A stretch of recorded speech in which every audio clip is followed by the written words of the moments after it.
The Eufy G30 is a smart robot vac, so this actually maps out the house, meaning that it will go left to right like this, making sure it covers every square foot and not a random clean. So the vacuum has no issue transitioning between hardwood floors and low pile rugs. To empty the Eufy G30, it's very easy. You just push down this little blue clip back here, pull it out, you can open this up, and we don't have a lot of dust in there. You can pour that out, and then to replace it, I don't know if you need to hold this blue clip down, but it does go in a little bit easier. You just line that back up, push it in, and you're good to go. Now you can press play on the robot or the app. So our downstairs floor is around 1,000 square feet, and the Eufy doesn't quite get it all done on one charge. So what it does is it returns to the charging station, recharges enough, and then continues on from where it left off, which I think is a great feature so that you know that everything has been vacuumed. So this is the furthest point away from the Wi-Fi, and the Eufy does struggle to find its way back to the recharging station. It does do it, but it just takes some time, and it creates an extra door in the house. Feature of the robot that I don't know if it's really a feature, but something I found out recently is that I can take this upstairs or put this into the bathroom. It can't get into the bathroom downstairs, but what I can do is open a door, throw the robot in there, it will clean, and then because it can't find its way to the base station, it just stops.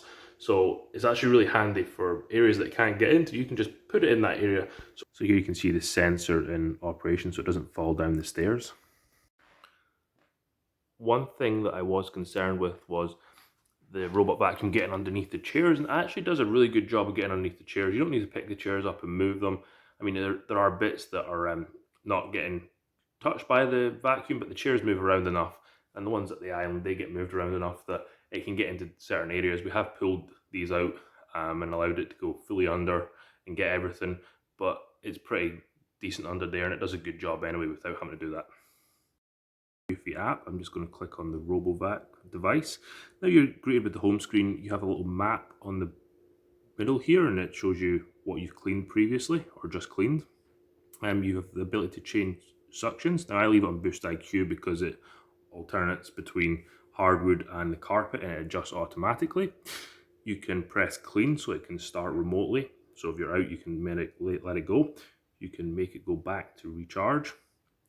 You can view your cleaning history, which I don't tend to use. And then schedules, this is something I haven't set up yet just because I like to press play and make sure I've cleaned up everything beforehand. With the dog and toys being around, I don't want to have things lying around, and make sure any cords are off the ground. And then the last thing is you can make it do a spot clean on an area. When I'm cleaning one room at a time and I'm putting the robot vacuum in there, I do just press the play button, and then it tells me on the app that I get a notification saying that it can't find home.